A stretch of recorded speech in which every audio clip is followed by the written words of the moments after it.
students in our new class. So today we will start our new chapter, that is error measurement. Error chapter आज हम अपना start करेंगे. तो सबसे पहले हम डिस्कस करते हैं बेटा कि एरर ही क्या होता है. What do mean by error. Error हम किसे कहते हैं. भाई देखो, जैसे क्लास में आपको कोई क्वेश्चन दिया है, एक न्यूमेरिकल दिया गया है, ठीक है, एक न्यूमेरिकल दिया गया है और न्यूमेरिकल में आपको स्पीड फाइंड आउट करनी है, राइट. आपको क्या क्या दिया है, डिस्टेंस दे दिया, मान लेते हैं कितना 17 किलोमीटर डिस्टेंस दिया है, और टाइम दे दिया आपको कितना, मान लेते हैं 2 आवर टाइम दिया है, ठीक है. अब आपसे पूछ लिया कि इसकी स्पीड बताओ, तो स्पीड आप कैसे निकालोगे. आपको पता है डिस्टेंस अपॉन टाइम. डिस्टेंस कितना 17 और बाय में 2, तो आप इसका आंसर बता दोगे कितना 8.5 किलोमीटर पर आवर. ये आपके पास इसका आंसर आना चाहिए था, लेकिन एग्जैक्ट आंसर तो ये है, बट आपने इसको जो सोल्व किया है, इसको पॉइंटों में सोल्व ना करके आपने इसको क्या कहा जी, 8 किलोमीटर पर आवर आ गया जी इसका आंसर. आपने इसको कितना सोल्व करके दिखाया, 8 किलोमीटर सोल्व करके दिखाया. तो ये तो इसका क्या है, ट्रू वैल्यू है. एग्जैक्ट आंसर ये होना चाहिए था. आपने कितना मेजर किया, ये मेजर किया. तो एग्जैक्ट आंसर में से और मेजर्ड कैलकुलेशन में से इन दोनों का जो डिफरेंस होता है, इसको हम क्या कहेंगे, एरर कहेंगे बेटा, ठीक है.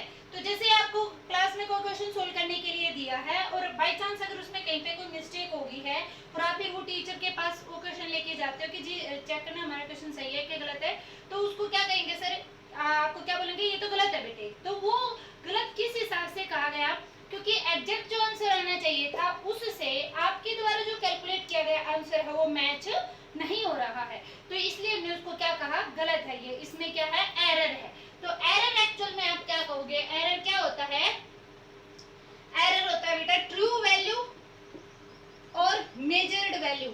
ट्रू वैल्यू और मेजर्ड वैल्यू का जो डिफरेंस होता है उसे हम क्या कहते हैं, एरर कहते हैं. तो एरर क्या होता है, ट्रू वैल्यू इतनी आनी चाहिए थी, मेजर कितने की, इतने की, तो इसके अंदर क्या आ गया है, एरर आ गया है, राइट. तो अब इसको हम डिटेल में लेके चलते हैं अपने चैप्टर को. इसमें कुछ एक टर्म होंगी जो बार बार रिपीट होंगी, तो पहले हम एक बार उनके ऊपर फोकस करते हैं. एक्यूरेसी.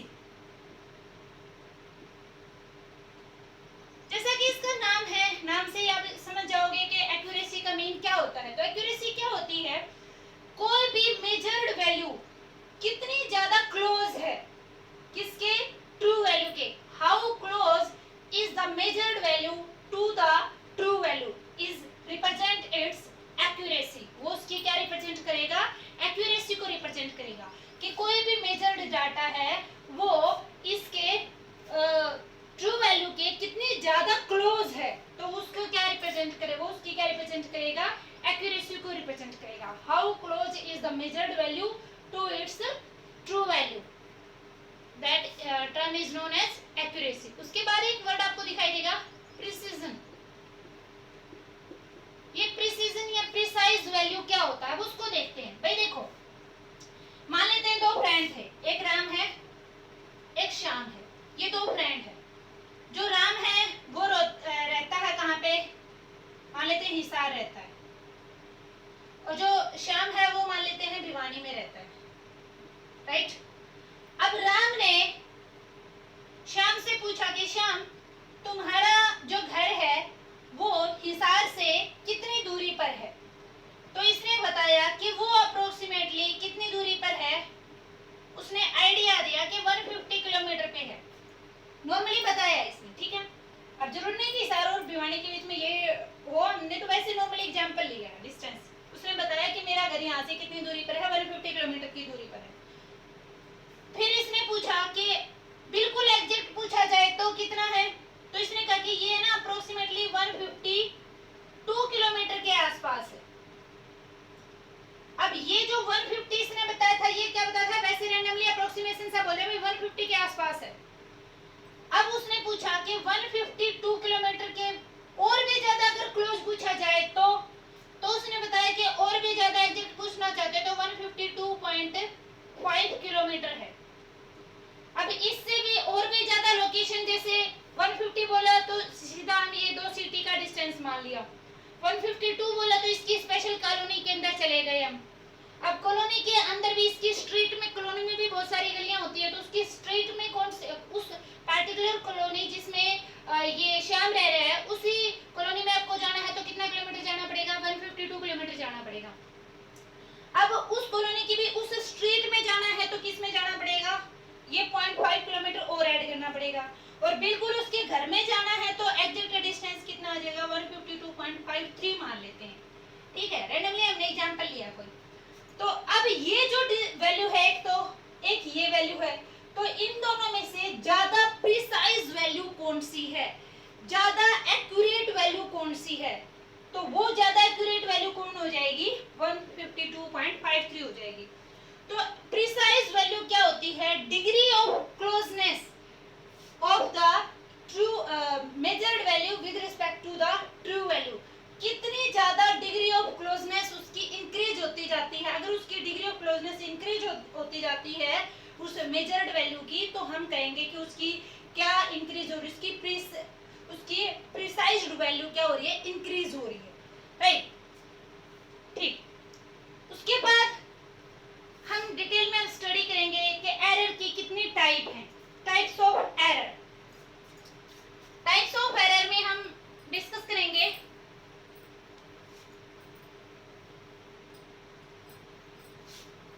सबसे पहले हमने लिया सिस्टेमैटिक एरर, सिस्टेमैटिक एरर, और सेकंड टाइप है इसकी random error,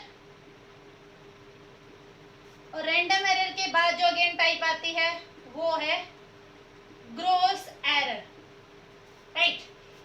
systematic error, random error and gross error. तो सिस्टेमैटिक एरर, इसको हम फर्दर और कई पार्ट्स में डिवाइड कर सकते हैं। सिस्टमैटिक एरर, सबसे पहले तो हम इसी के ऊपर जाते हैं।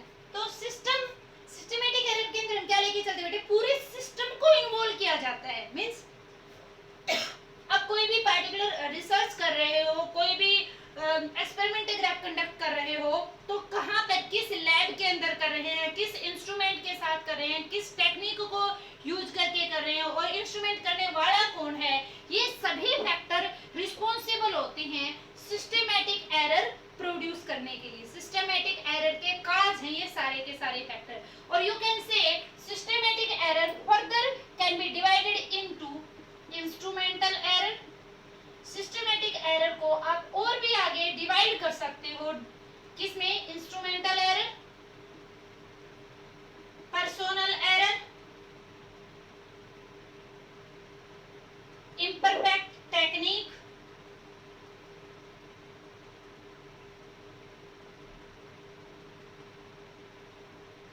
external causes,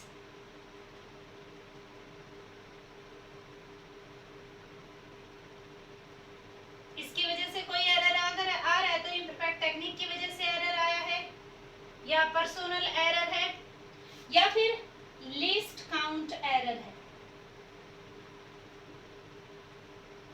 अब इन सभी को हम फिर से डिटेल में देख रहे हैं। सपोज करो आप किसी लैब में गए हैं और लैब में जाके आप किसी एक्सपेरिमेंट को कंडक्ट कर रहे हैं। किसी एक्सपेरिमेंट को हम कैसे कंडक्ट कर रहे हैं? मान लेते हैं आपके पास इतना सा क्या है, गोल्ड है,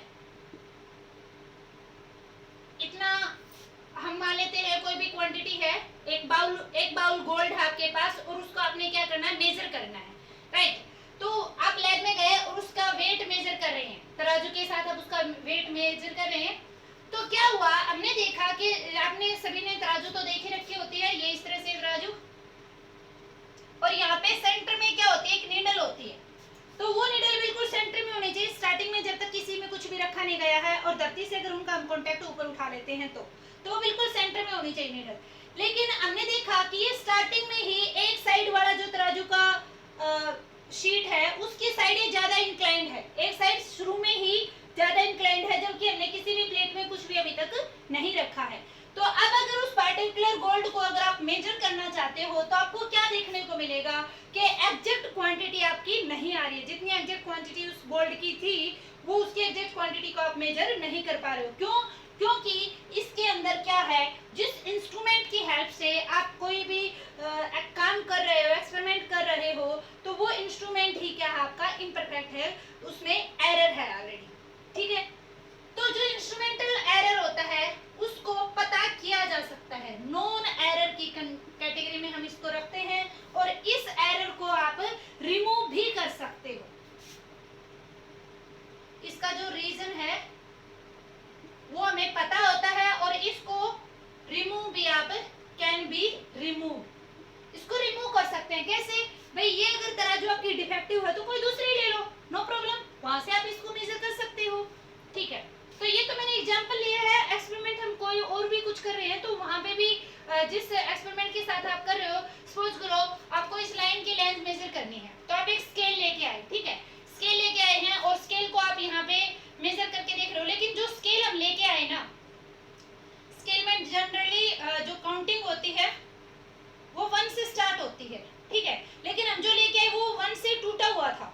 कहाँ से स्टार्ट है, 2 से स्टार्ट है, 2 से इसकी काउंटिंग स्टार्ट है, 2 3 4 5 6 7 8, और अब आप इस लाइन की लेंथ मेजर करना स्टार्ट कर रहे हो। आपने ये वाला देखा ही नहीं, आप यहाँ से इसकी मेजर करोगे तो 1 सेंटीमीटर के आपका क्या आएगा, यहाँ पे एरर आएगा ना, क्योंकि यहाँ पे जो लास्ट रीडिंग आ रही है वो तो 2 से स्टार्ट होके आ रही है। तो ये जो एरर अब अपनी रीडिंग में आएगा वो किसकी वजह से आएगा, इंस्ट्रूमेंट की वजह से आएगा। तो इस टाइप के एरर को आप रिमूव भी कर सकते हो। कैसे रिमूव कर सकते हो, आप दूसरे टाइप का कोई भी इंस्ट्रूमेंट यूज करके उसकी जगह पे आप इस एरर को क्या कर सकते हो, रिमूव कर सकते हो। ठीक है भाई, दूसरे टाइप का एरर क्या हो सकता है, पर्सोनल एरर। पर्सोनल एरर से मतलब क्या है, पर्सोनल एरर का मतलब मींस जो उस एक्सपेरिमेंट को कंडक्ट करने वाला पर्सन है उसको एग्जैक्ट पता ही नहीं है कि इस पार्टिकुलर इंस्ट्रूमेंट को हैंडल कैसे करना है या इस एक्सपेरिमेंट को कंडक्ट कैसे करना है, उसको उस चीज की नॉलेज ही नहीं है। तो उसकी वजह से जो एरर आएगा, उस टाइप के एरर को हम क्या कहेंगे, पर्सोनल एरर कहेंगे। ठीक है, तीसरा है, तो इसको भी आप रिमूव कर सकते हो, इसको भी आप रिमूव कर सकते हो। कैसे भाई, कोई ट्रेंड ऑब्जर्वर को आप वहां पे रखो एक्सपेरिमेंट करवाने के लिए, या फिर उसी को ट्रेनिंग दे दो, तो यहाँ इस एरर को भी आप रिमूव कर सकते हो। ठीक है, उसके बाद आया है imperfect technique error. Imperfect technique error से मतलब क्या है, मींस किसी भी पार्टिकुलर एक्सपेरिमेंट को आप करना स्टार्ट कर दिया आपने, लेकिन जिस टेक्निक के साथ, जिस मेथड के साथ आप उस एक्सपेरिमेंट को कंडक्ट कर रहे हो वो मेथड आपका प्रॉपर नहीं है। ठीक है, कैसे, जैसे आपने क्या किया, इस तराजू वाले एग्जांपल को आप लेके चल सकते हो। इस तराजू को आप मेजर कर रहे हो, वेट को आप मेजर कर रहे हो, लेकिन ये जो प्लेट है ये आपने धरती के साथ अभी भी उसका टच कर रखा है, धरती से ऊपर नहीं उठाया उसको। तो इस तरह से आप एग्जैक्ट जो रीडिंग है उसकी वो नहीं ले सकते, हमें ग्राउंड से उसका कांटेक्ट हटाना होता है, रिमूव करना होता है एग्जैक्ट रीडिंग लेने के लिए। राइट, तो इम्परफेक्ट टेक्निक एरर क्या हो गया, जिस पार्टिकुलर मेथड को आप फॉलो कर रहे हो वो आपका अप्रोप्रिएट मेथड न होना किसी भी एक्सपेरिमेंट को कंडक्ट करने के लिए। ठीक है, एक्सटर्नल काज एरर। एक्सटर्नल काज एरर से मतलब क्या है कि आप एक्सपेरिमेंट कर रहे थे लेकिन एकदम से वहां पे क्या हो गया, जोर से आंधी आना स्टार्ट हो गई। ठीक, अब जैसे हम क्या कर रहे हैं, एक्सपेरिमेंट का आपने एग्जांपल ले लिया कि आप एक बाउल है आपके पास, उसके अंदर आपने क्या रखा है, वाटर रखा है, और वाटर का बॉइलिंग टेम्परेचर सपोज करो आप क्या कर रहे हो, मेजर करना चाह रहे हो, वाटर का बॉइलिंग टेम्परेचर आपको कैलकुलेट करना है।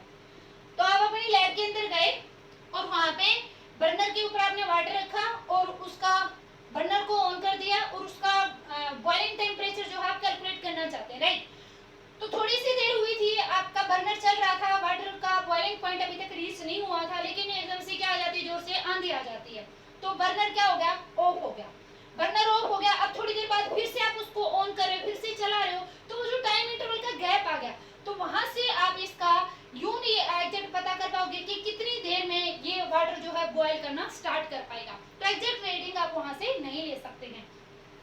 मींस टू से, जैसे एनवायरमेंटल कंडीशंस की वजह से आपके एक्सपेरिमेंट करते वक्त जो एरर आपके सामने आया है, वो उस एरर को हम किसकी कैटेगरी के अंदर रख लेंगे, एक्सटर्नल कॉज एरर में। ठीक है, उसके बाद है least count error. Least count error क्या होता है बेटे, लिस्ट मतलब कम से कम, काउंट मतलब काउंट करके दिखाना, मेजर करके दिखाना, और उसकी वजह से जो एरर एरर कहते हैं। जैसे आपके पास स्केल होता है, स्केल मैंने ये चीजें पहले भी डिस्कस की हैं कि एक जो स्केल है वो कम से कम कितना मेजर करके दिखा सकता है, 1 mm। 1 mm के फ्रैक्शन का पार्ट जैसे ये है 1 और यहाँ पर 2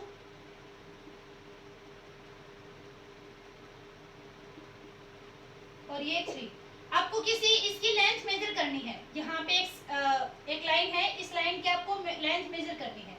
तो ये जो लाइन की लेंथ आप मेजर करना चाह रहे हो तो ये 2.3 4 के और 3 के इन बिटवीन द है, 2.3 और 4 के बीच में है। अब उसकी आप एग्जैक्ट रीडिंग नहीं बता सकते कि 2.34 है, 2.34 है या 2.36 है या 2.39 है या 2.33 है, ये एग्जैक्ट रीडिंग कितनी है, क्योंकि जो एक स्केल है वो कम से कम एग्जैक्ट रीडिंग कहाँ तक दे सकता है, 1 mm तक दे सकता है।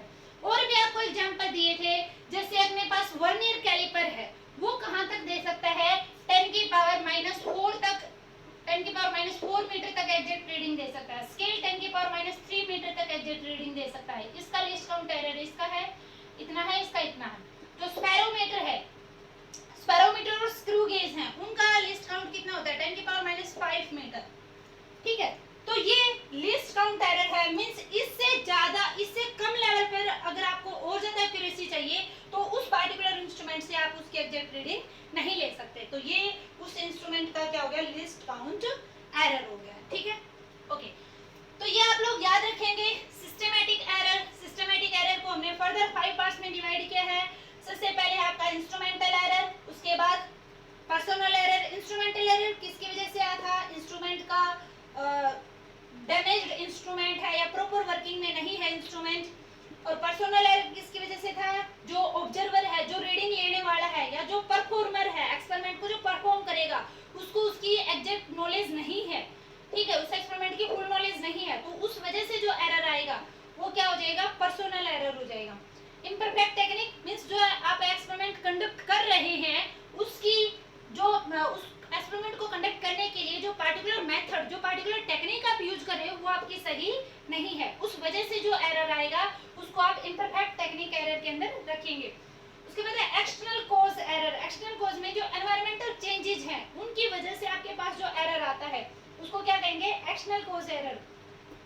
और लीस्ट काउंट एरर, हर एक इंस्ट्रूमेंट का अपना कम से कम कितनी एग्जैक्ट रीडिंग ये दे सकता है, कहाँ तक ये अपनी एक्यूरेट रीडिंग दिखा सकता है। तो हर एक इंस्ट्रूमेंट का एक लिस्ट काउंट होता है। जैसे स्केल का 10 की पावर -3 मीटर, वर्नियर कैलिपर 10 की power -4 metre, screw gauge and spherometer 10 की पावर -5 मीटर, राइट। ओके, तो सिस्टमैटिक एरर क्लियर है। नेक्स्ट चलते हैं रैंडम एरर पे। रैंडम एरर क्या होता है, रैंडम एरर के अंदर जैसे किसी एक्सपेरिमेंट को आप बार-बार कंडक्ट कर रहे हो, किसी एक्सपेरिमेंट को आप बार-बार कंडक्ट कर रहे हो, लेकिन जितनी बार भी आपने इसकी रीडिंग ली हर बार उसकी जो वैल्यू है वो अलग-अलग आ रही है। आपने सभी ने सिंपल पेंडुलम का नाम सुन रखा होगा भाई, सिंपल पेंडुलम। सिंपल पेंडुलम का केस मैंने कई बार आपको क्लास में भी समझाया है। तो सिंपल पेंडुलम क्या है, इसका जो टाइम पीरियड का फॉर्मूला है, हमने रिसेंटली इसका फॉर्मूला भी डिराइव करके देखा था। तो इसका टाइम पीरियड का फॉर्मूला क्या होता है, t = 2 पाई √L/g। तो इस एक्सपेरिमेंट की हेल्प से हम क्या करते हैं बेटा, acceleration due to gravity g की वैल्यू फाइंड आउट करते हैं। कैसे, ये t है, L क्या है, लेंथ ऑफ द स्ट्रिंग, और ये अपने यहाँ पे बॉब लटकाया है सिंपल पेंडुलम बनाने के लिए। ये रस्सी है, रोप है, स्ट्रिंग है, कुछ भी आप लगा सकते हो। तो इसकी लेंथ तो आप मेजर कर सकते हो। इसकी जो लेंथ हम मेजर करेंगे, ये जो L है, ये L वैल्यू कहाँ से लिखते हैं हम, यहाँ से इस थ्रेड की, रोप की आप लेंथ काउंट करना शुरू करोगे। और ये जो बॉब, ये एक मेटल का छोटा सा स्फीयर हम इसके यहाँ पे एंड पे फिक्स करते हैं, और इस मेटल के स्फीयर के सेंटर तक की लेंथ आपको काउंट करनी होती है, यहाँ तक। ये L की वैल्यू होती है यहाँ पे। और T क्या है कि इसको इतने ऑसिलेशंस कंप्लीट करने में कितना टाइम लगा है, ये एक्सपेरिमेंट हम क्लास में भी कंडक्ट करेंगे। तो ये जो T टाइम पीरियड है कि पर्टिकुलर 10 ऑसिलेशन करने में इसने कितना टाइम पीरियड लिया है, वो आप स्टॉप वॉच से, जैसे आप इसको यहाँ पे इस बॉब को लेके गए और इसको यहाँ से छोड़ोगे तभी हमने अपनी स्टॉप वॉच चालू कर दी है और ये इस तरह से अब ऑसिलेट करना शुरू कर दिया, तो हम इसके ऑसिलेशन काउंट कर लेंगे और जैसे मान लेते हैं 15 ऑसिलेशन अगर इसके कंप्लीट हुए, उधर से हम स्टॉप वॉच को बंद कर देंगे, तो 15 ऑसिलेशंस कंप्लीट करने में इसने कितना टाइम लिया है, तो एक ऑसिलेशंस का टाइम हम यहाँ पे निकाल के यहाँ पुट कर देंगे। एल आपने निकाल दिया, 2 पाई की वैल्यू आपको पता है और जी की वैल्यू हमने कैलकुलेट कर ली। फिर से रीडिंग लेंगे, अब की बार 20 के लिए, फिर 12 के लिए, 10 के लिए, 15 के लिए, बहुत बार हम इसके अलग अलग वैल्यू पुट करके इस जी की जब आप वैल्यू निकालोगे तो आप देखोगे कि हर बार आपकी जो जी की वैल्यू है वो थोड़ा सा क्या आ रही है, डिफरेंट आ रही है। तो ये जो एरर आता है, इस टाइप के एरर को हम क्या कहते हैं, रैंडम एरर कहते हैं। जब आप एक्सपेरिमेंट को रिपीट करते हो बार बार और उस टाइम पर उसकी जो रीडिंग आ रही है वो अलग अलग अगर आती हैं तो उस टाइप के एरर को क्या कहते हैं, रैंडम एरर कहते हैं। और इस टाइप के एरर का जो रीजन होता बेटे वो हमें पता नहीं होता कि ये किस वजह से इसकी जो रीडिंग है वो अलग अलग आ रही है, एग्जैक्ट रीजन हमें पता नहीं होता है, अननोन होता है। इसका रीजन हमारे लिए क्या होता है, अननोन होता है। अब अगर रीजन अननोन है तो उसको हम अवॉइड भी नहीं कर सकते, रिमूव भी नहीं कर सकते, बट कुछ हद तक इसकी इसका जो एरर है उसको आप रिमूव कर सकते हो। कैसे, इसके बहुत सारी रीडिंग आप लेके और फिर उसका क्या निकाल लें, एवरेज निकाल लें। अगर आप उसका एवरेज वैल्यू निकालोगे तो वो कुछ हद तक उसकी प्रिसाइज वैल्यू को इंक्रीज करेगी, ठीक है। अब ये था रैंडम एरर के बारे में। उसके बाद चलते हैं gross error. Gross error actual में किसकी वजह से होता है, carelessness of the observer. Carelessness of the observer, carelessness of the observer means observer को आपने टास्क दिया, जैसे ये एक्सपेरिमेंट आप कर रहे हो, ठीक है। ये इस एक्सपेरिमेंट को मान लेते हैं 3 स्टूडेंट नोट कर रहे हैं, 3 स्टूडेंट नोट कर रहे हैं, तो एक ने क्या कर लिया, ये बॉब पकड़ लिया इधर, एक क्या कर रहा है, कॉपी पेन लेके खड़ा है, और तीसरा जो स्टूडेंट है उसने क्या लिया, स्टॉप वॉच हाथ में ली है। तो ये बॉब जो इधर पकड़े हुए खड़ा है, इसने स्टॉप यहाँ से ये बॉब छोड़ दिया, तो ये अब बॉब क्या करेगा, इस तरह से ऑसिलेट करना स्टार्ट करेगा। इसने ये छोड़ दिया, लेकिन ये चल करके जब यहाँ तक आ गया था तब जाके उसने स्टॉप वॉच ऑन की। तो ये किसकी वजह से इस एक्सपेरिमेंट के अंदर अब रीडिंग आएगी, क्योंकि वो एक्टिव नहीं था, जो स्टॉप वॉच ऑन करने वाला स्टूडेंट था वो एक्टिव नहीं था, उसने एग्जैक्ट टाइम पर इसकी रीडिंग नहीं लिखी, ठीक है। तो अब और इसके अंदर एरर क्या हो सकता है भाई, इसने बता दिया कि जो 15 ऑसिलेशंस आए हैं ना, इन्हें बताया 15 ऑसिलेशंस आए हैं, कितने के अंदर, 20 सेकंड में आए हैं, मान ले 15 ऑसिलेशंस कितने में है, 20 सेकंड में, लेकिन जो नोट करने वाला है उसने क्या लिख दिया, 25 ऑसिलेशन लिख दिए, कितने में, 20 सेकंड में। तो अब ये जो इस तरह की अपनी एरर आएगा इस तरह के एक्सपेरिमेंट में, तो वो किसकी वजह से आया भाई, केयरलेसनेस ऑफ द ऑब्जर्वर की वजह से आया। क्योंकि इसमें ना तो हमको ये कह सकते हैं कि भाई इंस्ट्रूमेंट एरर था, ना हम ये कह सकते हैं कि एनवायरमेंटल कंडीशंस की वजह से है, इम्परफेक्ट टेक्निक की वजह से है। इसके अंदर जो ऑब्जर्वर हैं, जो परफॉर्मर हैं, वो ज़्यादा अवेयर नहीं थे, वो प्रॉपर केयरनेस के साथ नहीं करे थे, उस वजह से आपको ये एरर देखने को मिला है, ठीक है। तो ये था अपना ग्रॉस एरर, राइट। वो रीडिंग ढंग से नहीं ले रहे हैं, वो उनको करना अच्छे से नहीं आता है, लैक ऑफ नॉलेज है, लैक ऑफ एक्सपीरियंस है, ये सारी बातें आप ग्रॉस एरर के अंदर मेंशन कर सकते हैं बेटे, ठीक है। तो ये था अपना आज का टॉपिक एरर के बारे में। एरर वाला चैप्टर अच्छे से करना बेटे, इस पे हम न्यूमेरिकल भी करेंगे अच्छे से। तो आज तो थ्योरी पोर्शन है, next topic we will discuss in the next lecture. Thank you very much.